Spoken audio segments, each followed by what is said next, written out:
बिस्मिल्लाहिर्रहमानिर्रहीम। अस्सलाम वालेकुम नाज़रीन, टुडे विद मियां हबीब में खुश आमदीद। नाज़रीन, आज 28 मई यौम तकबीर कौमी दिन के तौर पर मनाया जा रहा है। आज हमें एटमी क़ुव्वत होने का एहसास मज़ीद दो चंद हो गया है। इंडिया के खंड भारत के मंसूबे में सबसे बड़ी रुकावट पाकिस्तान का एटमी क़ुव्वत होना है। एक ऐसे मुल्क का एटमी ताकत बनना किसी मुइज़ा से कम नहीं जिसके पास वसाइल की कमी हो। हमने कांटों से कहूटा तक के सफ़र में बड़ी कुर्बानियाँ दी हैं। बिलाशुबा इस सफ़र के अमीर कारवां डॉक्टर अब्दुल कदीर खान साहब हैं, लेकिन इसका ख्वाब जुल्फ़िकार अली भुट्टो ने देखा, जिन्होंने फौरी तौर पर अमली इक़दामात करके इस मंसूबे को अमली जामा पहनाने का आगाज़ किया। और फिर इस सफ़र को जो है वो जनरल ज़ियाउल हक और ग़ुलाम इसहाक़ खान जो है वो आगे लेकर बढ़े। और इसमें बिलाशुबा पाकिस्तान के बहुत बड़े साइंसदानों, इंजीनियर्स, टेक्नीशियन और बेशुमार दूसरे सिक्योरिटी के अहलकारों की भी खिदमात रही हैं। और बहुत सारे ऐसे लोग भी गुमनाम हीरो हैं इस मंसूबा के, जिनका नाम तो शायद ना सामने आया हो, लेकिन उनका किरदार बहुत अहम रहा है। आज हम इस हवाले से भी गुफ्तगू करेंगे। लेकिन आज ये 26 सालों के जो यौम तकबीर था, उससे थोड़ा मुनफरद इस वजह से भी है कि अभी हमने एक हालिया जंग जो जीती है, उसमें इस एटमी क़ुव्वत का होना, पाकिस्तान के एटमी ताकत का होना जो है वो और ज़्यादा अहम नज़र आता है, क्योंकि इसने हमें जो हमसे कई गुना बड़ा दुश्मन है उसको एक हद से आगे नहीं बढ़ने दिया। और हमेशा ये डिटरेंस जो है ये हमें नाकाबिले तस्खीर होने की ज़मानत बना हुआ है। तो आज हमारे साथ मौजूद हैं साबिक गवर्नर और जनरल रिटायर्ड मोइनुद्दीन हैदर साहब और फ़ारूक बंगई साहब हमारे साथ मौजूद हैं स्टूडियो में। हम अपने प्रोग्राम का आगाज़ करेंगे जनरल मोइनुद्दीन हैदर साहब से। जी अस्सलाम वालेकुम सर। वालेकुम अस्सलाम। क्या हाल है सर, खैरियत से हैं आप? अल्हम्दुलिल्लाह, माशाल्लाह। अच्छा सर, चूँकि अभी हालिया हमने इंडिया के साथ एक बहुत बड़ा मार्का जीता है, और चूँकि इंडिया हर लिहाज से जो है वो पाकिस्तान से कई गुना बड़ा मुल्क है, वसाइल उसके पास बहुत ज़्यादा है, फ़ौज उसके पास बहुत ज़्यादा है, इक्विपमेंट बहुत ज़्यादा है, लेकिन इसके बावजूद पाकिस्तान ने उसे एक इबरतनाक शिकस्त से दो चार किया है। इसमें पाकिस्तान के एटमी क़ुव्वत होने का कितना किरदार है? जी हाँ, एटमी क़ुव्वत होने का बहुत बड़ा रोल है इसमें जी, क्योंकि हिंदुस्तान को पता है कि एक हद तक वो पाकिस्तान को जो है वो धमकियां नहीं दे सकता। जी, और पाकिस्तान ने कुछ रेड लाइन बताई हुई है कि आपने इसको क्रॉस किया, जी, हमारे मुल्क पे हमला किया या पानीपत किया या इस किस्म की कोई कार्रवाई की जिससे पाकिस्तान की सालमियत को नुकसान पहुंचे, तो फिर हम किसी हद तक जा सकते हैं। जी, तो इस चीज को हिंदुस्तान को हिंदुस्तान चेक में रहता है। जी, दूसरी बात यह है कि ये भी है कि दो एटमी क़ुव्वतें साथ साथ दुश्मनी की हो तो उनको अपने कन्वेंशनल बाकी हथियार है, तो पता है हवाई जहाज है, उसकी ताकत को भी जो है ना एक रूप में रखना पड़ता है। जी, क्योंकि उनका आजकल नहीं सोच सकता कि वो ऐसे हथियारों का इस्तेमाल जो है तो फौरन करके वो जंग पहले कन्वेंशनल हथियारों से लड़ी जाती है, रिवायती हथियारों से, और उसमें पाकिस्तान की जो अफवाज ने अपने रेशो हिंदुस्तान के साथ बरकरार रखा है जी, कि अगर उनके पास 3 गन है तो 1 गन हमारे पास चाहिए, इस तरह टैंक, इस तरह हवाई जहाज। जी, दूसरी बात ये जो आपने कहा बहुत बड़ी फौज है, बहुत बड़ा बजट है, लेकिन उनके पास जो जज्बा है हमारे में और जज्बा शहादत जो है वो हमारी फौज को हिसाब से लेने से बहुत मुमताज कर देता है। बिलाशुबा। हमारे लोग होने को अपने एजाज समझते जी, हैं। फैमिली में कोई शहीद है, सही, फैमिली के शहीद है, सही, माँ बाप भी उसके ऊपर फख्र करते हैं। ठीक, ये बात हिंदुस्तान में नहीं है।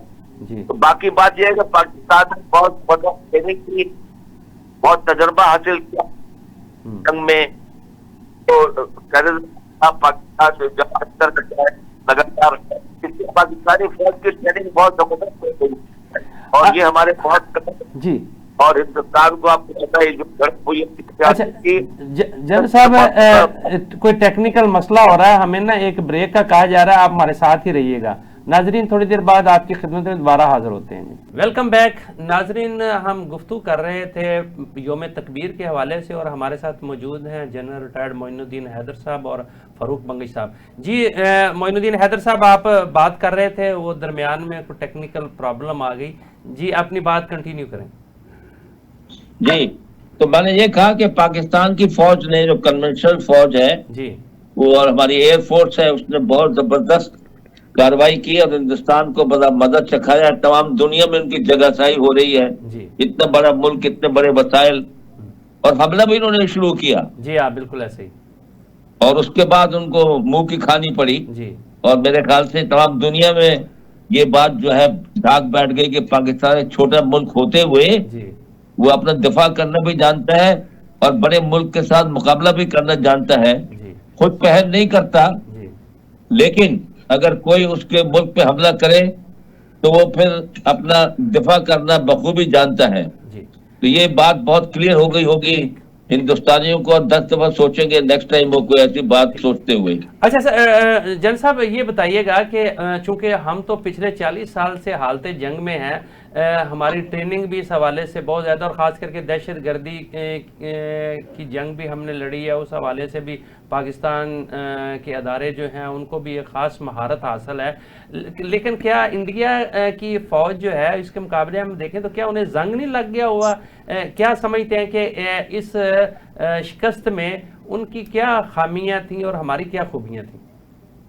دیکھیے آپ کے سامنے ہے جی کہ ان کی ایئر فورس جو ہے، جی جو جن کو بہت ناز تھا کہ فرانسیسی طیارے رائفل انہوں نے حاصل کر لیے ہیں جی اور وہ بہت سپیریئر ہے، پاکستان سے بہت بہتر طیارے ہیں، جی لیکن جو اپنے آپ کو اس پہ بہت فخر تھا ان کو، جی وہ بہت جلدی فخر خاک میں مل گیا، ان کو 3 رائفل طیارے جو ہیں وہ گرا دیے گئے شروع میں ہی، جی جی اور پاکستان ایئر فورس تو کہتی ہے کہ ہم اور زیادہ طیارے تباہ کر سکتے تھے، جی لیکن ہم نے ہاتھ خود ہی ہولہ رکھا ہے۔ جی تو ان کو میرے خیال میں ہمارے میزائل بھی بہت ایکوریٹ تھے، ہمارا رسپانس بھی بہت سوچ سمجھ کے میچور طریقے سے تھا، ہمارا میڈیا جو تھا وہ بہت میچور طریقے سے بہیو کیا، ان لائک ہندوستان کا میڈیا جو جھوٹ بولتا رہا کہ جی اسلام آباد پہ قبضہ ہو گیا جی اور جی کراچی پورٹ تباہ ہو گئی، فلانے شہر پہ قبضہ ہو گیا، وہ سب جھوٹ نکلا، تمام دنیا نے دیکھ لیا۔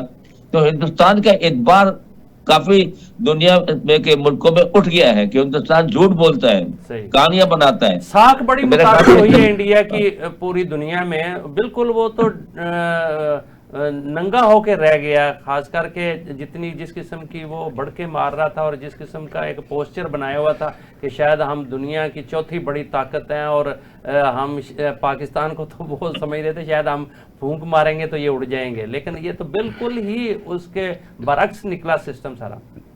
بالکل برعکس نکلا، اور ہندوستان میں بہت آبادی اٹھ رہی ہے ابھی جی کہ مودی صاحب نے بڑا غلط قسم کا اٹھایا اسٹیپ، اور کچھ حاصل کرنے کے بجائے بہت کچھ کھو دیا انہوں نے۔ جی اور دوسری بات یہ کہ ساؤتھ ایسٹ ایشیا میں اور دنیا میں پاکستان کی پریسٹیج بڑی ہے، اور ہندوستان کا بیانیہ جو ہے وہ فیل ہوا ہے، جی اور لوگوں کو ان کو پتا ہے کہ فالس فلیگ آپریشن کرتے ہیں، خود ہی پہلگام میں انہوں نے اپنے آدمی مارے ہیں، خود ہی انہوں نے حملہ کیا ہے، خود ہی منہ کی کھائی ہے۔ جی تو ہندوستان کا اعتبار کم ہوا ہے دنیا میں، ٹھیک، ڈپلومیٹک سپورٹ بھی نہیں تھی ان کو اس دفعہ بالکل۔ جی ایسے ہی ہے۔ اچھا جن صاحب یہ بتائیے گا کہ آج اس جنگ نے بالکل جو ایک روایتی جنگیں ہوتی تھیں اس سے تھوڑا بالکل منفرد یہ جنگ تھی، اور دونوں ملکوں نے نہ ہی ایک دوسرے کی ٹیریٹری کو استعمال کیا، نہ اس میں جو ہے وہ پاکستان انڈیا کی حدود میں داخل ہوا، نہ انڈیا پاکستان کی حدود میں داخل ہوا، اور چند گھنٹوں کی لڑائی نے جو ہے وہ سب کچھ آشکار کر کے رکھ دیا۔ تو کیا مستقبل کی جنگیں جو ہیں اس کو آپ کس طرح سے دیکھتے ہیں؟ چونکہ یہ ایک جو روایتی پیچھے 3-4 جنگیں ہم نے لڑی ہیں ان سے بالکل مختلف تھی، تو کیا اب صرف فضائی جنگیں ہوا کریں گی؟ دیکھیے فضائی جنگیں تو ہوا کریں گی، جی اور میزائل بھی ایک دوسرے پہ مارے جائیں گے بغیر مطلب کہ کچھ فٹ سولجرز کراس کر کے بارڈر میں سے نہیں آئیں گے، جی لیکن بہرحال جب آپ نے ایک ملک پہ قبضہ کرنا ہو، آگے بڑھنا ہو، ٹیریٹری پکڑنی ہو، تو پھر بوٹس آن دی گراؤنڈ کو لانا پڑتا ہے، اس کی نوبت نہیں آئی۔ صحیح. اور یہ جو جھڑپ ہوئی ہے چند دنوں کی، اس سے دنیا بہت کچھ سیکھے گی کہ یہ ٹیکنالوجی کے ذریعے سے اور ریڈارز کے ذریعے سے اور جیمنگ کے ذریعے سے اور سائبر وارفیئر کے ذریعے سے جو ہے بارڈر کراس کرنے کی ضرورت نہیں ہے، اور بارڈر کراس کیے بغیر بھی بہت کچھ حاصل کیا جا سکتا ہے. اس میں بہت سبق ہے دنیا کے لیے بھی. جی جن صاحب ہمارے ساتھ ہی رہیے گا. اسٹوڈیو میں ہمارے ساتھ موجود ہیں فاروق بنگئی صاحب، سینئر صحافی اور تجزیہ نگار ہیں. جی فاروق بنگئی صاحب، آپ بتائیے گا کہ آج جو یوم تکبیر ہم منا رہے ہیں، یہ پچھلے جو یوم تکبیر سے اس سے کس طرح سے مختلف ہے؟ بسم اللہ الرحمن الرحیم. یہ صاحب جیسے جنرل صاحب نے فرمایا کہ ہماری جو فوج ہے وہ اس کے پاس جو ہے نا ایک نظریہ ہوتے ہیں، ایک جو ہے وہ جغرافیائی سرحدوں کے بھی محافظ ہیں اور نظریاتی سرحدوں کی بھی محافظ ہے فوج. پہلی بات تو یہ ہے. دوسری بات یہ ہے کہ اب جو ٹیکنیکل رپورٹیں آ رہی ہیں، مختلف انالسٹ دے رہے ہیں ڈیفنس کے حوالے سے، جو ایریل کنفنٹریشن یہ ہوئی ہے اس کے بارے میں، وہ سب سے پہلے ساؤتھ ایشیا کے حوالے سے بتا رہے ہیں کہ پاکستان کو فوقیت حاصل ہے، کیونکہ انڈیا کو ہے ڈیجیٹل کمبیکٹ میں جو ہے نا کافی مشکلات کا، اور ہمارا ٹیکنیکل ڈاکٹرائن کو جو ہے نا کافی اپریشیٹ کیا گیا ہے. اور ڈرون وار کے حوالے سے اگر آپ دیکھیں جو ہوا ہے اس کو بھی ہمیں فوقیت دکھائی جائے. ہم نے غیر جانبدار جو رپورٹیں آ رہی ہے اس حوالے سے میں کرتا ہوں. میزائل کے حوالے سے اگر آپ دیکھیں، کیونکہ گھنٹوں میں جو کچھ ہمیں ہوا ہے، ہم نے جو ریٹیلیٹ کیا ہوا ہے جیسے انداز سے، تو وہ میرے خیال میں بہت مؤثر تھا. لیکن آج کا جیسے آپ نے فرمایا، آج کا جو ہم یہ دن منا رہے ہیں، تو اس حوالے سے ہمیں پتہ چلا کہ ہمیں ڈیٹیلز بہت ضروری تھا. اگر ہم یہ صلاحیت حاصل نہ کرتے تو شاید وہ بیلنس یہ نہ رہتا جو بیلنس ہم نے قائم کیا ہوا ہے اس خطے میں. تو ہم تو آپ کو پتہ ہے کہ ہم نے اس خطے کے امن کی جنگ لڑ رہے ہیں. جیسے جنرل صاحب نے فرمایا، انہوں نے پہل کی تھی، ہم نے تو ریٹیلیشن کا حق یوز کر دیا تھا. ہم تو خطے میں امن چاہتے ہیں، اور بدامنی تو انڈیا پہ لا رہا ہے. ایک جنرل صاحب نے یہ بھی ذکر کیا، اور میں یہاں بتانا چاہتا ہوں کہ اگر آپ سوشل میڈیا کو دیکھتے، ہمارے سوشل میڈیا کے 6 کروڑ یوزر ہے اور انڈیا کے 50 کروڑ یوزر ہے. ہم نے اس میدان میں بھی ان کو شکست دی ہے.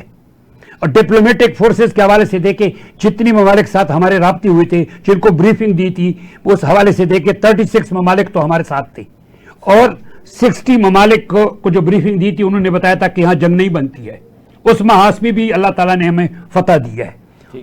اچھا جن صاحب، یہ بتائیے گا کہ چونکہ اب جنگ کا ایک دور ختم ہوا ہے، لیکن ابھی تک دونوں طرف جو ہے وہ آگ سلگ رہی ہے. خاص کر کے انڈیا کا رویہ ابھی بھی اسی طریقے سے جارحانہ ہے. ندامت انہیں ضرور ہے، زخم وہ ضرور چاٹ رہے ہیں، لیکن تل ملا رہے ہیں. تو کیا کوئی دوبارہ کوئی اس قسم کا پھر کوئی اندیشہ ہے کہ اس قسم کی کوئی دوبارہ حماقت کر سکتا ہے؟ اور دوسرا یہ کہ چونکہ پوسٹ وار ہمیں کیا اقدامات کرنے چاہیے؟ اب ہم تو ایک فتح کا جشن منائے جا رہے ہیں، لیکن انٹرنلی اور ایکسٹرنلی ہمیں کیا کام کرنے کی ضرورت ہے؟ دیکھیے، پاکستان جو ہے اس نے اپنا گارڈ ڈاؤن نہیں کیا. ان کو معلوم ہے کہ ایک ہندوستان کی سبکی ہوئی ہے، زخمی ہوا ہے وہ، اور مودی صاحب بڑے پریشان ہیں. ان کو تو اندرونی حال پتہ ہے کیا ملک کا ہو، حالانکہ ملک میں جھوٹا پروپیگنڈا وہ کر رہے ہیں. اور وہ اپنے لوگوں کو پہلے بھی جو ہے مطمئن کرنے کے لیے، دکھانے کے لیے کہ ہم بہت بڑی طاقت، انہوں نے ایک کاروائی کی تھی. اور ابھی اس خفت کو بٹھانے کے لیے it can't be rolled out کہ وہ ایسی کوئی حرکت کریں، لیکن پاکستانی افواج اس کام کے لیے تیار ہیں، اور امید ہے ایسی غلطی ہندوستان نہیں کرے گا تو اور نقصان اٹھائے گا. تو اس دفعہ ہندوستان کا بیانیہ جو ہے اس کو دنیا بلیو نہیں کر رہی ہے. جتنے بھی کمنٹس آ رہے ہیں نیوٹرل آبزرورز کے، اور یہ جنگ جو ہے، انہیں کہا کہ یہ چائنا کے ہتھیار جو ہیں، انہوں نے اسرائیل کے ڈرونز کو بھی شکست دی ہے، فرانس کی ٹیکنالوجی، ویسٹ کی ٹیکنالوجی کو بھی شکست دی ہے، رشین S-400 جو تھے اینٹی ایئر کرافٹ سسٹم، اس کو بھی شکست دی ہے. تو اس کو بہت لوگ سٹڈی کر رہے ہیں پاکستان کی کامیابی کو، اور یہ پیٹرن وار کا ان کا پتہ ہے، ایک نیا جو ہے یہ اب جو ہے اڈاپٹ دنیا کرے گی، اور اس پر کام زیادہ ہوگا، سائبر وار پہ اور اس کی چیزوں پر. تو ہمیں کیا اقدامات کرنے چاہیے اس سے؟ یہ جو ایک مورلی ہمیں فتح ہوئی ہے، قوم کا مورال بھی بلند ہے، تو اس میں اب ہمیں کیا ایک تو اپنا گارڈ اوپر رکھنا ہے ہم نے کہ ہندوستان کا کوئی پتہ نہیں. हमको अपने गाड़ों पर रखना चाहिए, हालांकि इसका उम्मीद है कि ऐसा काम वो गलती दोबारा नहीं करेंगे। ठीक। दूसरी बात है कि हमको अपनी मईशत को मजबूत बनाना है। जी। तीसरा बात है कि ये पाकिस्तान के अफवाद और पाकिस्तान के अवाम में थोड़ी बहुत दूरी जो पैदा हुई थी वो खत्म हो गई है। जी। पूरी तरह अवाम अब फौज के साथ खड़े हैं। अब हमको पॉलिटिकल हार्मनी लानी चाहिए मुल्क में, जी। हमको मईशत मजबूत बनानी चाहिए, अपने गार्ड ऊपर रखना चाहिए। ठीक। जनरल ये साहब काम करने वाले। जी, बहुत शुक्रिया गुफ्तगू करने का। नाजरीन, यहाँ वक्त हुआ है छोटे से कमर्शियल ब्रेक का, हमारे साथ रहिएगा, थोड़ी देर बाद फिर आपकी खिदमत में हाजिर होते हैं। वेलकम बैक नाजरीन, आज योम तकबीर मनाया जा रहा है और बिलाशुबा ये एक ऐसे मौका पर योम तकबीर मनाया जा रहा है जबकि कौम के जज्बात बहुत बुलंद हैं और हमने एक फतह हासिल की है एक जंग के बाद बहुत बड़े दुश्मन से। तो इस वजह से आज हमारा एटमी कुव्वत होना और भी हमें ज़्यादा अहम लग रहा है। इसमें चूँकि इस सफ़र में बहुत सारे लोगों की खिदमात हैं, कई हमारे खामोश मुजाहिद ऐसे भी थे जिनका नाम भी नहीं आया, लेकिन उनका बहुत बड़ा किरदार रहा है इसमें। जी बंगई साहब, बताइएगा कि ये इस सफ़र में कैसे कैसे लोगों का क्या क्या किरदार रहा है? ये साहब, मंजर तक रसाई के लिए हमने 2 सफ़र किए तारीख में। जी। एक याम पाकिस्तान का सफ़र था, ठीक, जो लोगों ने हिजरत करके और पाकिस्तान बना और बड़ी तकलीफ़ें उठाई, और दूसरा इस्तेकाम पाकिस्तान का सफ़र था। बिल्कुल सही। हाँ, जिसके लिए बड़ी कोशिश की गई, कौम ने भी तकलीफें उठाई। लेकिन ना बिल्कुल एक नया मुल्क जिसके पास ना वसाइल और जिसके रास्ते में इतनी रुकावटें खड़ी कर दी जाएं कि ये अपने पाँव पर खड़ा ही ना हो सके और ये मजबूर होकर दोबारा वापस आ मिले, तो उस मुल्क का सर्वाइव कर जाना ही बहुत बड़ी बात है। आपने जैसे फरमाया कि कांटे से कहूटा तक का सफ़र, जी, कि हमारे वो बुजुर्ग फरमाते हैं कि हमारे पास कॉमन पिन भी नहीं था, किकर का कांटा, और वहाँ से कहूटा तक बड़ा सफ़र था। इसकी मुजाहिद है, मीर कारवां है, जो भी है, सबको हम आज के दिन पे जो है ना सलाम पेश करते हैं। पहली बात हुई है ये बगदाद की तनसीबात जो तबाह हुई थी उसके बारे में किताब लिखी गई है, 2 मिनट्स और बगदाद। उसका अतर अपनी किताब में लिखता है जी। 1972 में कि जुल्फ़िकार अली भुट्टो साहब ने एक कॉन्फ्रेंस बुलाई, वो अतर लिखते हैं अपनी किताब में। मुल्तान में कॉन्फ्रेंस बुलाई और कुछ साइंटिस्ट को जमा किया और उनको बताया गया कि आप मुझे एटम बम दे सकते हैं या नहीं। तो वो लिखता है अपनी किताब में कि सब ने कह दिया कि हम कुछ कर सकते हैं, और वहां से इस सफ़र का आगाज़ हुआ जी। इस तरह इस सफ़र आपको पता है कि फिर जो चलता रहा, मुख्तलिफ लोगों ने अपने किरदार अदा किए जी। जहां जहां गए उन्होंने जो कुछ करना था वो कर दिया, और उसके बहुत एक नहीं कई खामोश मुजाहिद है। आज आप फेज 3 जो है डीएचए लाहौर जाएं जी, इस ब्लॉक के कब्रिस्तान में वहां एक कब्र है जिसका नंबर है 339। सही, वो एक खामोश मुजाहिद की कब्र है, ब्रिगेडियर इनामुल हक जी। ये वो शख्स है जिसने बड़ी कुर्बानियां दी थी। और मैं इस सिलसिले में आपसे पूछूंगा क्योंकि आपने उनका, आप पहले शख्स है जिन्होंने इनका इंटरव्यू किया था। बंगई साहब, बिल्कुल आपने दुरुस्त कहा। एक तो जो है ना, मैं ये समझता हूँ कि ये एक ऐसा सफ़र था एटमी ताकत हासिल करने का जिसमें हर बंदे ने, पाकिस्तान का कोई भी बंदा हो, वो किसी भी पोजीशन में था, उसकी कोशिश थी कि हम ये ताकत हासिल कर लें, और उसने एक हुब्बुल वतनी के जज्बे के तहत जो है इसमें अपना किरदार अदा किया, और ये इसका क्रेडिट ना पूरी कौम को जाता है। मैं ये समझता हूँ कि ये एक पाकिस्तान का वाहिद मंसूबा था जिसमें हर बंदे ने अपना किरदार दिलो जान से अदा किया, और बिलाशुबा फिर उसमें हमें कामयाबी भी मिली। जहाँ तक ब्रिगेडियर इनाम साहब का आपने जिक्र किया, तो वाकई वो एक खामोश मुजाहिद थे। मैंने जब वो रहा होकर आए अमेरिका से, तो मैंने उनका इंटरव्यू किया था गुलबर्ग में, उस वक्त उनका घर होता था। तो और मैं पाकिस्तान का वाहिद जर्नलिस्ट था। उससे पहले तो कभी भी उन्होंने बात नहीं की थी, और उसके बाद भी शायद सिर्फ एक उन्होंने इंटरव्यू दिया था, वो भी बस ऐसे सरसरी सी गुफ्तगू थी, उसमें कोई इंकशाफ नहीं किया था। लेकिन मेरे साथ उन्होंने बातचीत थी, इंटरव्यू नहीं था, बातचीत थी वो जी। तो लेकिन मेरे साथ उन्होंने काफ़ी खुलकर बातें की, चूँकि मेरा उनसे तल्लक ऐसा था, और ان کی مہربانی، پھر وہ بچوں کی طرح سمجھتے تھے، ان کے ساتھ ان کے مرتے دم تک تعلق رہا، بلکہ ان کے خاندان سے بھی ابھی بھی میرا تعلق ہے۔ تو وہ انہوں نے بتایا کہ کس طریقے سے وہ جو ہے ان کا رابطہ ہوا ڈاکٹر قدیر صاحب سے۔ وہ بتاتے ہیں کہ پی ایم اے کے ان کے ساتھی تھے کرنل، ان کا نام تھا قاضی رشید، تو ان کے ذریعے سے وہ بھی وہاں تعینات تھے کوہٹا میں، تو ان کے ذریعے سے ڈاکٹر قدیر صاحب سے رابطہ ہوا، اور پھر ان کے ذمے جو بھی چیزیں باہر سے لانے کے لیے ان کے ذمہ لگائی گئیں وہ لاتے رہے۔ پھر وہ جرمنی میں گرفتار ہو گئے، ان پر شبہ تھا وہاں کی گورنمنٹ کو اور ایجنسیوں کو اور پھر امریکہ کو، تو وہ ان کو گرفتار کیا گیا اور وہاں پھر انہوں نے کچھ عرصہ وہاں قید کاٹی، اور پھر وہاں امریکہ انہیں گرفتار کر کے امریکہ لے گیا۔ اور وہ بتاتے ہیں کہ وہ مرحلہ ان کے لیے بہت سخت تھا، اس میں ان پر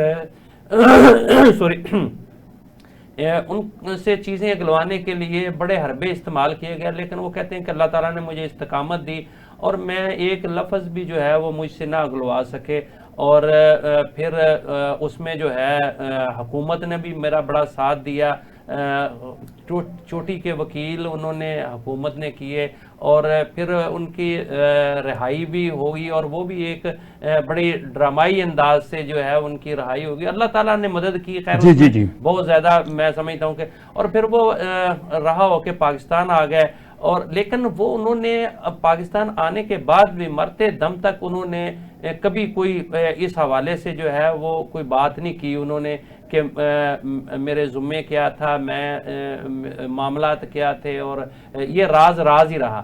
لیکن اچھا وہ جب ان کی وفات ہوئی تو اس کے بعد پھر ڈاکٹر قدیر صاحب ان کے گھر میں بھی آئے، ان کی فیملی کے ساتھ بھی ان کے ریلیشن رہے انہیں، اور یقینی طور پر پورا جو اٹامک انرجی کمیشن کے کرتا دھرتا لوگ تھے ان کو وہ بڑی قدر کی نگاہ سے بریگیڈیئر صاحب کو دیکھتے تھے۔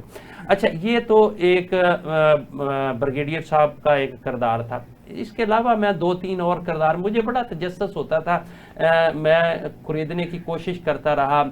ایک بہت بڑا کردار تھا اور بڑا پراسرار کردار تھا، وہ اس کا نام تھا سیٹھ عابد۔ ان کے بارے میں بھی کہا تھا کہ وہ بعض چیزیں جو ہیں وہ باہر سے لے کر آئے تھے۔ اچھا میرا ان سے بڑا اچھا تعلق تھا، ماڈل ٹاؤن میں ان کا گھر تھا، میں نے بہت کوشش کی ان کو خریدنے کی، لیکن وہ بھی اتنے زبردست تھا۔ ایک تو پوری زندگی میں انہوں نے کبھی کسی کو انٹرویو نہیں دیا، میرے سے ان کا تعلق بہت اچھا تھا، میں ان کے گھر بھی جاتا تھا، لیکن میں نے بڑی کوشش کی کہ کسی طریقے سے ان سے میں اگلوا سکوں کہ ایٹم کے حوالے سے ان کا کیا کردار رہا ہے، لیکن انہوں نے اس حوالے سے بھی کبھی مجھے کوئی بات نہیں بتائی، اور بلکہ ان کے بارے میں تو بہت ساری چیزیں جو تھیں وہ سیاستدانوں کے حوالے سے بھی تھیں، بینظیر کے اغوا کی بھی ان پر تھا کہ انہوں نے اغوا کیا تھا، بہت ساری ڈرامائی اور افسانوی کہانیاں بھی تھیں ان سے جڑی ہوئی، لیکن کبھی بھی انہوں نے جو ہے نا وہ مجھے اس بارے میں انہوں نے نہیں بتایا۔ اور مجھے پھر انہوں نے کہا کہ بیٹا بات یہ ہے کہ میں نے تو کبھی کسی کا راز فاش نہیں کیا، اور آپ مجھ سے قومی راز اگلوانا چاہتے ہیں تو یہ ممکن نہیں ہے۔ پھر وہ میں نے بڑا انہیں تنگ کیا، تو پھر مجھے کہتے اچھا میں ویسے آپ سے گپ شپ کروں گا۔ ایک دن مجھے وہ نا لے گئے حمزہ فاؤنڈیشن، انہوں نے جوہر ٹاؤن بنائی تھی، اور اپنی فیملی کے بارے میں انہوں نے بتایا کہ جی کہ میرے خاندان میں جتنے بچے میری بیٹیوں کے بھی اور بیٹوں کے بھی جو ہوتے تھے وہ سارے جو ہے گونگے بہرے ہوتے تھے۔ پھر ہم نے جب سے یہ حمزہ فاؤنڈیشن بنائی تو اس کے بعد سارے جو ہے وہ بچے جو ہے وہ نارمل پیدا ہونا شروع ہو گئے، اور پھر انہوں نے بہت ساری چیزیں خیر انہوں نے اور بھی بتائی۔ ایک بڑے کام کی بات انہوں نے بتائی، ان پہ اسمگلنگ کے بھی بڑے الزام تھے۔ انہوں نے مجھے بتایا، انہوں نے کہا دیکھیں یہ غیر قانونی لوگ اسے کام سمجھتے ہیں اور اس کی کوئی لکھ پڑت نہیں ہوتی، لیکن یہ سب سے ایمانداری کے ساتھ کام کیا جاتا ہے۔ بہرحال چلیں یہ بھی تھا۔ اچھا ایک اور شخصیت لاہور میں ہی، لاہور سے ان کا تعلق ہے، میاں صاحب میاں سید ڈیرے والا، جی انہوں نے فیسیلیٹیٹ کیا تھا کافی، وہ انہوں نے بہت زیادہ فیسیلیٹیٹ کیا، بلکہ انہیں تو جو اٹامک انرجی کمیشن کے چیئرمین تھے منیر احمد خان صاحب، انہوں نے انہیں سرٹیفکیٹ بھی دیا ہوا ہے اور بھی ان کی خدمات کے اعتراف کے طور پر۔ उनकी फर्नेस मिलें थी, भट्टियाँ जिसमें लोहा पगलाते हैं, उन्होंने कोई ख़ास चीज़ें जो हैं वो तैयार करके दी, लेकिन वो भी बहुत ज़बरदस्त, क्योंकि मेरा उनसे भी बड़ा अच्छा तल्लक है। तो मैंने जब उनसे पूछा कि अच्छा ये सारा कुछ कैसे मुमकिन हुआ, उन्होंने कहा कि हमने एक ऐसी जगह पे भट्टी लगाई हुई थी जहाँ भैंसों का जो था ना वो वाड़ा था, और किसी को शायबा भी नहीं था कि यहाँ कोई भट्टी होगी, और वहाँ जो है उसके अंदर किसी को आने की इजाज़त नहीं, सिक्योरिटी बड़ी सख्त होती थी, और हमारे भी लोग जो थे वो ख़ास लोग ही वहाँ जाते थे। लेकिन वहाँ बहुत सारी काफ़ी सारी चीज़ें उस भट्टी में तैयार होके जो है कोहटा पहुँचती रहीं।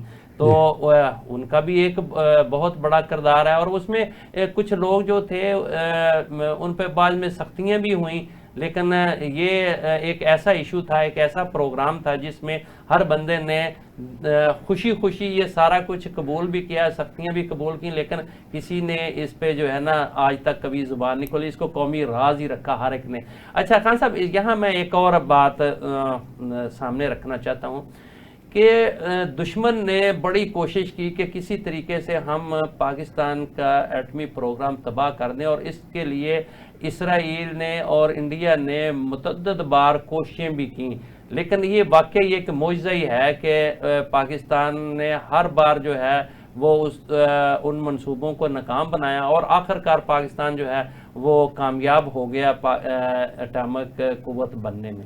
मियाँ साहब बात एक बताऊं कि आपको देखें, जैसे बरगीड़ी साहब गिरफ्तार हुई, उस दौर में अकरम ज़की साहब मेरे ख्याल में फॉरेन अफेयर्स के थे, और जमशेद मारकर साहब वो यूएनओ में थे, वहाँ पे मुस्तकिल मंदूब थे। तो उन्होंने भरपूर कोशिश की। उन्होंने विलियम कौसर के नाम से एक वकील थे अमेरिका में, जो टॉप के वकील थे ह्यूमन राइट्स के, उनको हायर किया, उनको पता नहीं कितनी फीस दी बरगीड़ी साहब का केस लड़ने के लिए। वो ऐसे वकील थे कि कई मूवीज में भी आए हैं, वो डॉक्यूमेंट्री मूवीज में भी रोल अदा करते रहे, और एक्टिविस्ट थे ह्यूमन राइट्स के, उसको वकील किया और केस जबरदस्त तरीके से लड़ा। तो उनको भी ये क्रेडिट तो जाता है उस दौर के। नवाज शरीफ साहब का दौर था, गुलाम इसा खान थे, हाँ, तो या अकरम ज़की साहब हो गए, जमशेद मारकर, इन लोगों ने, सब ने जिसको मौका मिला है इसलिए, क्योंकि इससे सफ़र पे जब आप जाते हैं जी, तो इसमें आपके लिए राजदान लोगों की ज़रूरत है, राज को राज रखा जाए। आज देखिए वो लोग, वो वाकई खामोश मुजाहिद थे, वो अपना राज सीनों में लेकर के कब्रों में चले गए। आज भी आप गूगल पे जाए और बरगीड़ी इनामुल हक लिखे, उन्होंने तो कुछ नहीं बताया ना, लेकिन आप आज आपको सब कुछ केस सामने आ जाएगा कि उसके साथ जो कुछ हुआ था। ठीक, चले बंगी साहब मज़ीद गुफ्तगू करेंगे, लेकिन यहाँ वक्त हुआ है कि छोटे से कमर्शियल ब्रेक का। नाजरीन हमारे साथ रहिएगा, थोड़ी देर बाद फिर आपके खिदमत में हाजिर होते हैं। वेलकम बैक नाजरीन, हम गुफ्तगू कर रहे थे यौम तकबीर के हवाले से। आज बिलाशुबा पूरे पाकिस्तान में एक नए जोश और जज्बे के साथ यौम तकबीर मनाया गया। इसमें जो है एटमी टेक्नोलॉजी के हसूल के तमाम किरदारों को खराज तहसीन और खराज अकीदत पेश किया गया। पाकिस्तान की सियासी अस्करी क़यादत ने बिलाशुबा अपने हीरोज़ को याद किया। अब पूरी कौम ने जो है वो यकजा होकर जो है वो उनकी खिदमात को सराहा। हम थोड़ा सा इसी को लेकर आगे बढ़ते हैं और फ़ारूक बंगई साहब से पूछते हैं। जी फ़ारूक बंगई साहब, ये बताइएगा कि अभी हालिया जंग हुई और ज़ाहिर है ये एक डिटरेंस जो है ये जंग से बाज रहने का बहुत बड़ा आला है। कहा यह जा रहा था कि जी जब पाकिस्तान एटमी क़ुव्वत बना और उसके बाद पूरी दुनिया कह रही थी कि अब जंग का ख़तरा टल गया, लेकिन एक कन्वेंशनल वार, एक पहले भी एक छोटी सी झड़प हुई और उसके बाद अब एक बाकायदा जंग हुई है इंडिया के साथ। लेकिन ये तो फिर भी जो है वो जंग को तो नहीं रोक सका एटमी क़ुव्वत होना। आप क्या समझते हैं कि ये जो इस वक्त सीज़ फायर हुआ है उसमें कोई किरदार था हमारे एटमी क़ुव्वत होने का?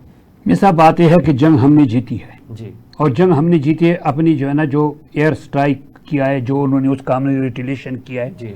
हमारा जो एरियल कन्फ्रंट्रेशन है और या ड्रोन के हवाले से हमारे कैपेबिलिटी की वजह से हमने अपनी जंग जीती है। और इसका आज जो तजिया किया जा रहा है वो यही कहते हैं कि ठीक है वेपन्स तो दोनों के पास थे, लेकिन जो मैन बिहाइंड द गन होता है वो हिकमत अमली पे हमने टेक्टिकल तरीके से हमने जीती है जंग। अच्छा, लेकिन जो जंग का खात्मा हुआ है, सीज फायर हुआ है, यही डिटेरेंस वैसे तो बैलेंस ऑफ पावर की थी ताकि जंग ना हो, लेकिन फिर भी इस डिटेरेंस इस सलाहियत का हमें फायदा ये हुआ है कि सीज फायर हो गया है, जैसे कि ट्रंप ने भी बताया, अमेरिकन सदर ने जी।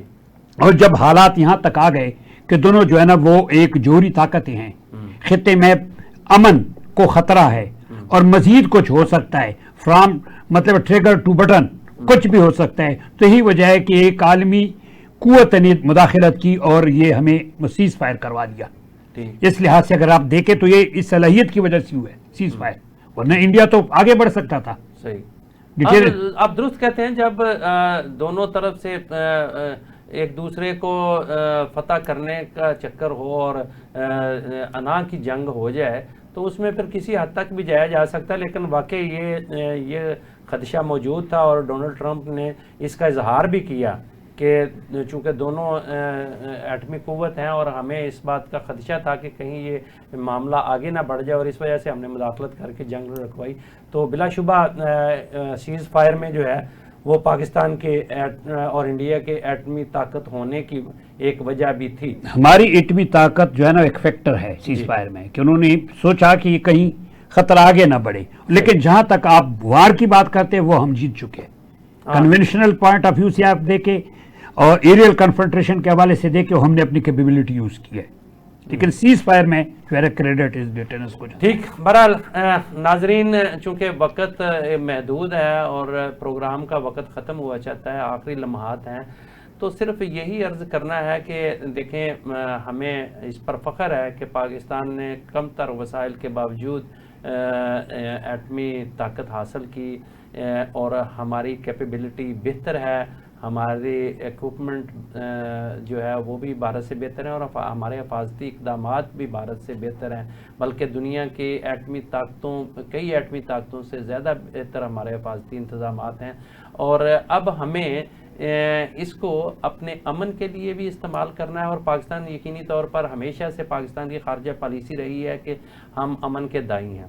हमने आज तक अपनी हिस्ट्री में कभी कहीं झारियत नहीं की और हमेशा जो है वो अमन की बात की। हम पूरी दुनिया में भी अमन चाहते हैं, हमें अमन से ज़िंदा रहने दिया जाए और दुनिया भी जो है वो अमन के साथ ज़िंदा रहे। लेकिन यहाँ एक अहम बात जो है वो ये है कि हमें अपने दीगर शोबों में भी जिस तरह से हमने जिस जज्बे के साथ पाकिस्तान को एटमी कुव्वत बनाया है ना, इसी जज्बे के साथ हमें माशी मैदान में भी अपनी कैपेबिलिटी हासिल करनी है, पाकिस्तान को अपने पाँव पर खड़ा करना है।